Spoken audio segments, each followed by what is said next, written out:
সুগন্ধের জন্য আমরা কতই না কিছু করি, কত পারফিউম ব্যবহার করি, কত সুগন্ধি ব্যবহার করি, কিন্তু প্রকৃতির মাঝে এগুলো যেন হার মানে।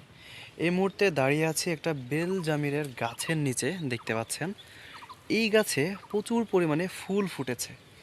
আপনারা অনেকেই হয়তোবা এই বেল জামিরের ফুলের গন্ধটা নিয়েছেন এবং জানেন যে কীরকম আহ অতুলনীয় একটি সুবাস। যারা এই সুবাসটা নিয়েছেন তারাই বলতে পারবেন যে আসলে এই বেলজামিরের ফুলের সুগন্ধটা কতটুকু।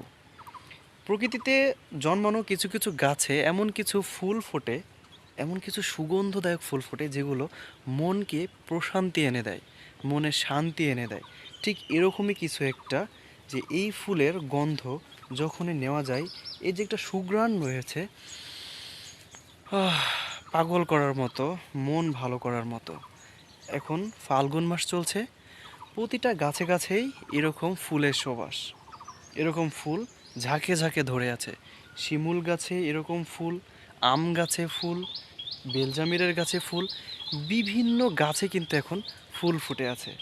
সব ফুলেই কিছু না কিছু লুকিয়ে আছে, কিছু না কিছু সুগন্ধ লুকিয়ে আছে।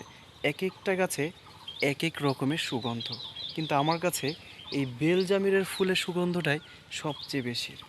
যারা এই সুগন্ধটা নিয়েছেন তারা অবশ্যই বলবেন আপনাদের কাছে কেমন লাগে। পাগল করা সুগন্ধ।